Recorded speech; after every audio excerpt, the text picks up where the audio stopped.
Lumina Creative, y es responsivo, es minimalista. Tendremos una página de inicio, una página acerca de, una página de contacto. Vamos a usar Flexbox para el diseño. También vamos a empujar este sitio web a GitHub y desplegarlo en Netlify. También vamos a conectar el formulario de contacto utilizando los servicios de formulario de Netlify, y todo esto es gratis. Y esto será mucho más pesado en CSS. También seremos usando un poco de JavaScript para cosas como el menú de hamburguesas y agregando un fondo a la barra de navegación cuando comenzamos a desplazarnos. Ahora, por supuesto, esto será completamente responsivo, y vamos a usar ambos Flexbox y IGFTX para el diseño. Vamos a desplegar este proyecto en un servicio llamado Vercel y también vamos a usar un servicio llamado FormsPrep para la página de contacto. Y es una aplicación ficticia de salud y productividad. Y en este proyecto, vamos a utilizar una metodología CSS llamada BM, o BM, que significa Quality Audio Chile. Y esto no es ningún tipo de biblioteca o tecnología ni nada por el estilo. Es solo una convención sobre cómo nombramos nuestras clases y cómo estructuramos nuestro contenido. Así que tendrá el mismo tipo de barra de navegación responsiva con un menú móvil. Crearemos un botón animado con CSS y crearemos un modal con CSS y un poco de JavaScript vainilla. Cuadrícula de precios, tarjetas para una colección de ropa, un cargador de CSS animado, y un montón de otros. Así que antes de lanzarnos y empezar a aprender HTML y CSS, quiero hablar sobre cómo funciona la web a un nivel muy alto. Y no vamos a profundizar demasiado en esto, porque la verdad es que realmente no necesitas saber la mayor parte de esto para empezar con HTML y CSS. Aprenderás mucho en el camino. Sin embargo, creo que es una buena idea tener una visión general básica. Así que comencemos pensando en ir a un sitio web. Así que escribe una URL en el navegador como https://traversy media, como amazon.com, facebook.com, lo que sea. Una URL significa y incluye el protocolo, que en este caso es HTTPS. Y hablaré más sobre HTTP en un momento, el nombre de dominio, y luego, si está buscando un recurso específico, lo tendría después de la barra diagonal. Así que digamos que desea ir a la página acerca de, podría ser barra diagonal dev, Ahora quiero darte una visión general de lo que sucede una vez que presionas Enter o haga clic en el botón ir en la barra de URL.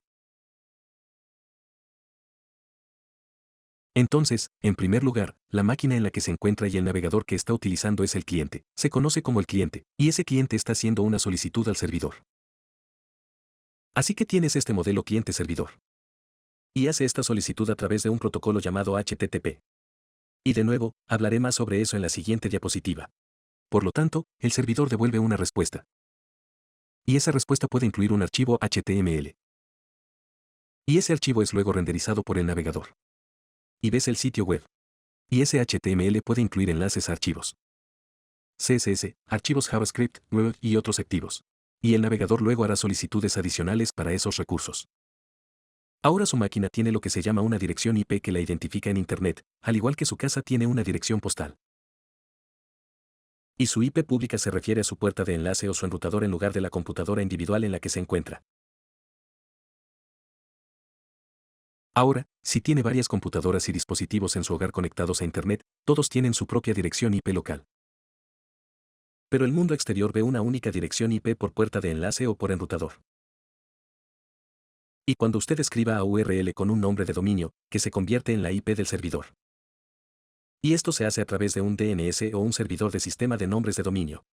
Y puedes pensar en esto como una guía telefónica para Internet. Es un sistema que mantiene un directorio de nombres de dominio y los traduce a direcciones IP. Así que esta es una visión general de muy alto nivel de cómo funciona la web y lo que sucede cuando visitas una página web. Ahora quiero hablar un poco más sobre HTTP, que significa Protocolo de Transferencia de Hipertexto. Y puedes pensar en ello como una especie de lenguaje que permite a los navegadores y otros clientes hablar con los servidores y viceversa. Y cuando hacemos una solicitud y obtenemos una respuesta, esto es a través del protocolo HTTP. Es por eso que las URL de los sitios web comienzan con HTTP o HTTPS, donde la S significa seguro y solo significa que los datos están encriptados. Ahora es importante entender que HTTP no tiene estado, lo que significa que cada ciclo de respuesta a la solicitud es independiente de las transacciones anteriores. Cuando actualiza una página web, es una solicitud completamente diferente a la última actualización, y no se transfiere nada de ella. Ahora, a veces puede ver un mensaje de bienvenida con su nombre, y está allí en cada actualización. Ese nombre se almacena en algo llamado sesión o a través de cookies en el servidor o en el cliente. Así que estos son mecanismos que ayudan a mantener cierto nivel de estado dentro de un protocolo que de otro modo no tendría estado. Y esto es algo que aprenderá mucho más tarde. Ahora, cuando haces una solicitud HTTP, también obtienes un código de estado.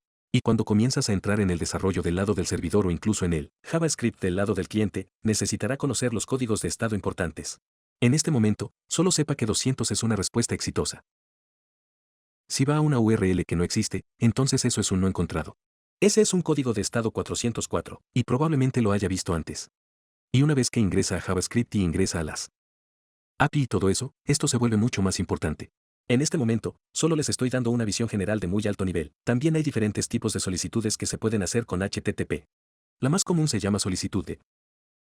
Esto es cuando solo estás obteniendo datos. Y este es el tipo de solicitud que se hace cuando solo visitas un sitio web. Pero también hay solicitudes POST, que es cuando envías algo a los datos, normalmente a través de un formulario web. También hay solicitudes DAP para actualizar datos y solicitudes delete para eliminar datos. De nuevo, esto no es algo de lo que debas preocuparte en este momento, pero es bueno tener una comprensión básica. Ahora, solo para darte un ejemplo de lo que te acabo de mostrar en el diagrama, así que digamos que vamos a netflix.com. Cuando presiono Enter aquí, hace una solicitud al servidor de XY. Y el servidor de XY tiene una dirección IP, y el DNS convertirá este nombre de dominio en esa dirección IP. Ahora, podemos abrir las herramientas de desarrollo del navegador, que voy a repasar un poco en este curso. Y si vamos a la pestaña Red, y luego actualizamos la página, realmente puedes ver todas las solicitudes que se están haciendo. Y hay muchas cosas aquí. Ahí está la página principal, ¿verdad? Y luego también hay un montón de hay imágenes, para que puedas ver las diferentes imágenes. Hay archivos JavaScript. Hay fuentes. Hay archivos CSS. Hay imágenes SVG, así que todo tipo de cosas. Y si haces clic en Builder.com, esta es básicamente la página principal, la solicitud principal. Puedes ver la URL. Puedes ver el método de solicitud, que, recuerda, es una solicitud DET cuando simplemente vas a un sitio web. Y luego el código de estado, que es 200, lo que significa que todo es y la dirección IP remota. Hay cosas aquí abajo, como en los encabezados de respuesta. Entonces, si tienes cookies configuradas, cosas así. Y esto obviamente está muy lejos del alcance de este curso, especialmente en este punto. Pero solo quiero mostrarte que puedes ver toda esta información. Y puedes ver algunos de los otros archivos, como los archivos JavaScript. Si tuviera que ver la fuente de la página de Glitch, y puede hacerlo diciendo ver fuente de la página, o en realidad tengo una extensión instalada, lo que la hace un poco más limpia. Así que esto de aquí es, ¿cómo se llama esto? Olvido. Es como Quick Open. Si quieres comprobarlo. Pero este es el código fuente, y verás que hay un montón de etiquetas de script. Y estos son archivos JavaScript que se están cargando para hacer ciertas cosas, ya sea abrir un menú que se desliza para abrir o algo así. Y, por supuesto, tendrás archivos CSS. Entonces, si busco CSS, puedes ver aquí mismo un archivo CSS. Eso es para el estilo. Así que cualquier cosa que se incluya aquí también va a ser solicitado para. Y eso es lo que acabamos de ver en la pestaña Red. Está bien, así que si esto es muy confuso, no te preocupes por eso. Como dije, no es algo que realmente necesites saber en este momento, pero es bueno saber. Y son cosas que necesitarás saber más adelante si vas a continuar más allá de HTML y CSS. Muy bien, así que en el siguiente video, quiero hablar un poco sobre el papel de HTML, CSS y JavaScript en el desarrollo web.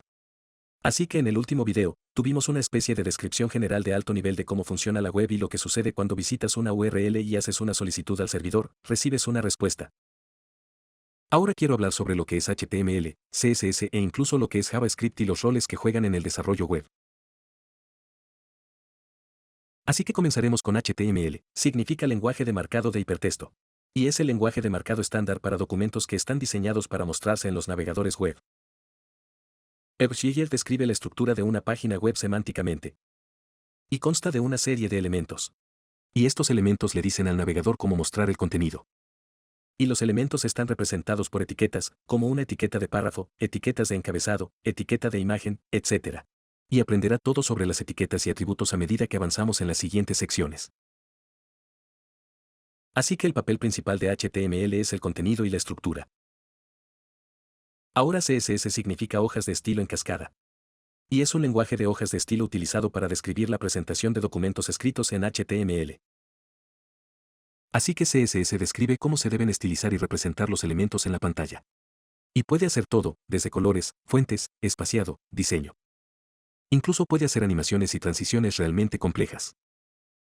Hay un montón de cosas que se pueden hacer con CSS, y el papel de CSS es la presentación y el estilo. Ahora, aunque este curso se centra en HTML y CSS, este es un buen lugar para hablar de JavaScript también porque estos son los tres bloques de construcción del sitio web. Es un lenguaje de programación. Y se puede utilizar para hacer que sus páginas web sean dinámicas e interactivas. Entonces, cuando tienes sitios web que tienen botones en los que haces clic o controles deslizantes que arrastras, cualquier elemento interactivo, por lo general va a ser JavaScript. Cosas como modales, ventanas emergentes, validación de formularios, están controladas por JavaScript, pero también integran partes de CSS. Por ejemplo, cuando tienes un menú de hamburguesas en el que haces clic y tienes un menú que se desliza desde la parte superior o lo que sea, también estás haciendo muchas cosas con CSS. Estás agregando y eliminando clases y así sucesivamente. También puedes cambiar directamente el estilo de los elementos a través de JavaScript. Ahora siempre me ha gustado esta imagen aquí. Y hay algunas variaciones de ella. Pero si tuvieras que mirar a la web como una persona, HTML sería el esqueleto, la estructura que mantiene todo unido. Y luego JavaScript sería el comportamiento, así que cosas como el sistema circulatorio, el sistema respiratorio, la funcionalidad del cuerpo, eso sería JavaScript. Y luego CSS serían los aspectos físicos, el estilo. Y realmente no puedes tener uno sin el otro. Quiero decir, es posible hacer solo HTML y CSS. Pero no puedes tener HTML por sí solo o CSS por sí solo. Quiero decir, puedes tener HTML por sí solo, pero es súper feo, y nadie va a querer ir a tu sitio. CSS, necesitas HTML para estilizar. JavaScript es una especie de plus. Quiero decir, si quieres construir cualquier tipo de aplicación web donde tengas funcionalidad interactiva, entonces sí, necesitas JavaScript, pero puedes usar solo HTML y CSS para construir cosas como sitios web de folletos, pequeños sitios web informativos, etc. Ahora quiero hablar un poco más sobre las tecnologías de cliente frente a servidor. Por lo tanto, HTML, CSS y JavaScript son tecnologías del lado del cliente. Esto significa que se representan en la máquina cliente y en el navegador. Cuando va a un sitio web, el archivo HTML se descarga en su computadora junto con cualquier CSS y cualquier otro recurso y luego se representa en el navegador. Es por eso que puede hacer clic con el botón derecho en una página web y puede ver el código fuente directamente. Está mirando el archivo HTML que se descargó en su computadora. No está accediendo al servidor ni nada por el estilo. No puede ver el código en el servidor desde su navegador. Ahora, cuando va a un sitio web como Sitex donde no solo está descargando un archivo HTML, está descargando un archivo HTML que fue generado por un lenguaje de programación del lado del servidor, o está viendo un archivo del lado del cliente que realiza solicitudes a la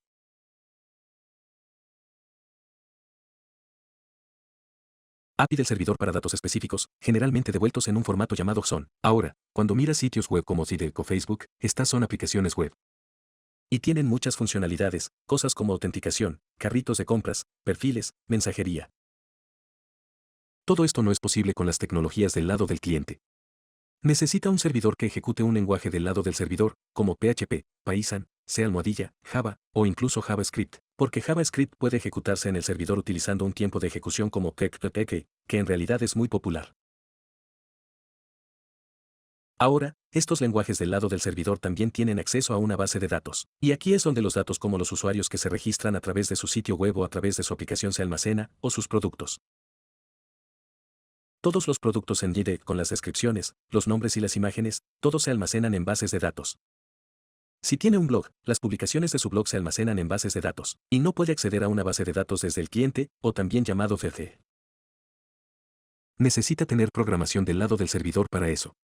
Ahora, si usamos estrictamente tecnologías del lado del cliente como HTML y CSS, podemos crear cualquier tipo de sitio informativo y diseñarlo como quieras. De hecho, podrías crear un sitio web como Sitex con solo HTML y CSS. Sin embargo, no tendría la funcionalidad. Sería simplemente la interfaz. Así que necesitas la programación del servidor para la funcionalidad. Ahora, es importante saber que incluso cuando te metes en la programación del lado del servidor con algo como PHP, Node, JS, Python, todavía estarás usando HTML en algún tipo de plantilla. Y seguirás usando CSS para diseñar todo. Así que no es como si aprendieras HTML y CSS, y luego pasas a lo que sea, PHP, Python. Es algo que vas a usar a lo largo de toda tu carrera como desarrollador web. Así que es muy importante tratar de dominar realmente HTML y CSS, porque siempre lo vas a usar de una forma u otra. Así que sé que muchos de ustedes saben esto, pero para los principiantes, espero que el último video de este video les brinde una especie de imagen de lo que está hecha la web y qué roles juegan HTML y CSS y JavaScript en el desarrollo web.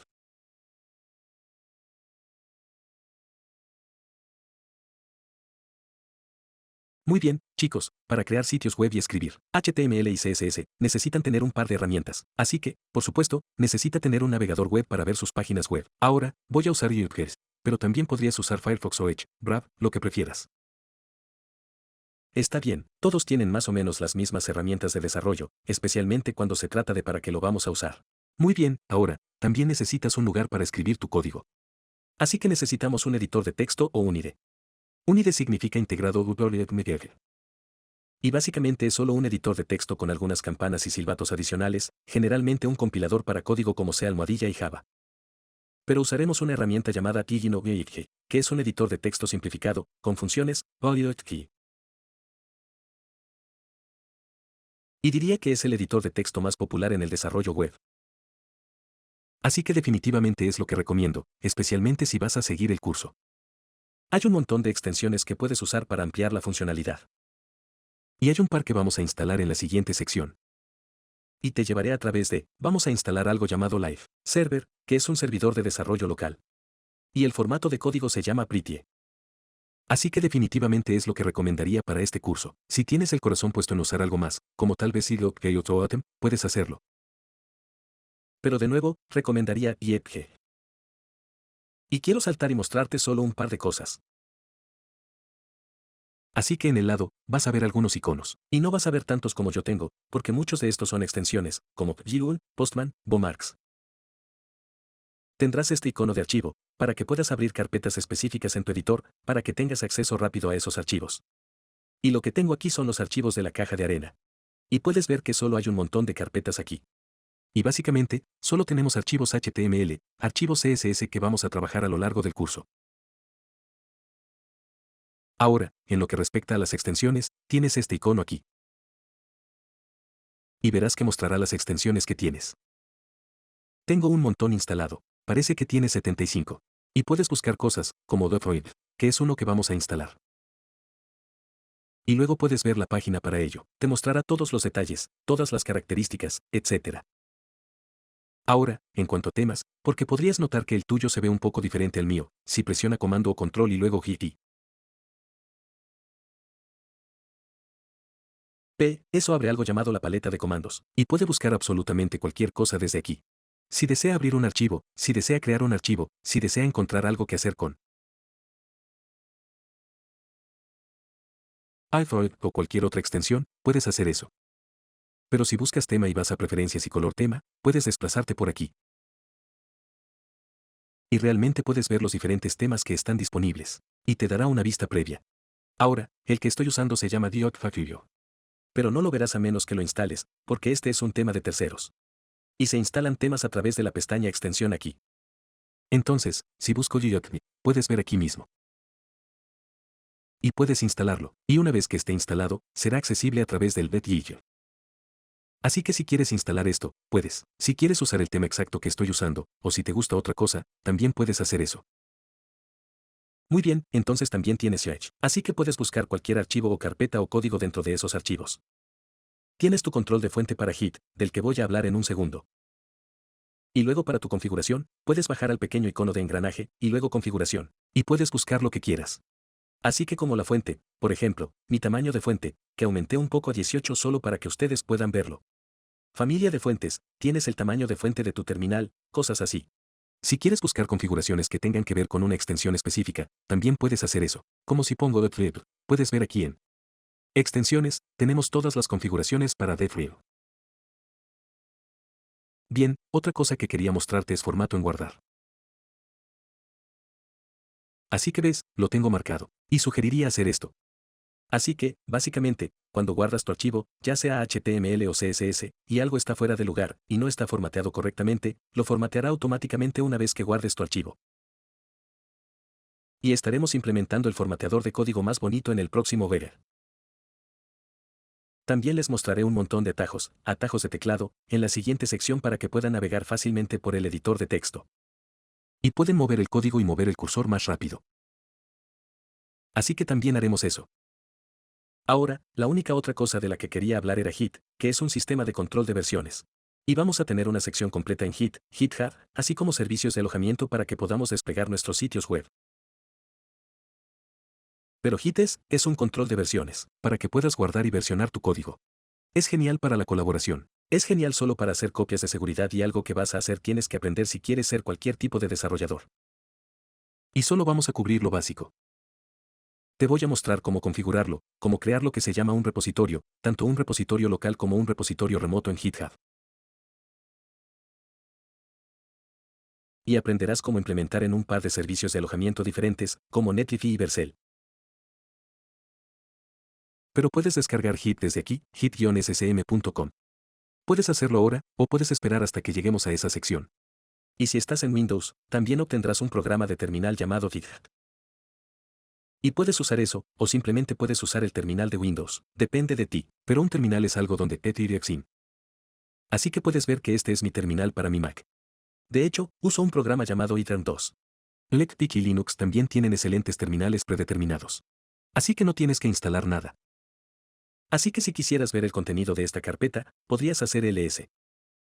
Eso me mostrará todos mis archivos y carpetas. Pero repasaré algunos de esos comandos básicos, así como algunos de los comandos Git más adelante. Pero eso es todo. Tienes tu navegador, tu editor, cualquier extensión que quieras usar, así como Git. Y luego solo un terminal, que puedes usar el que proporciona el sistema operativo si quieres. Así que eso es todo. Pasemos a lo siguiente, y empezaremos a trabajar con HTML.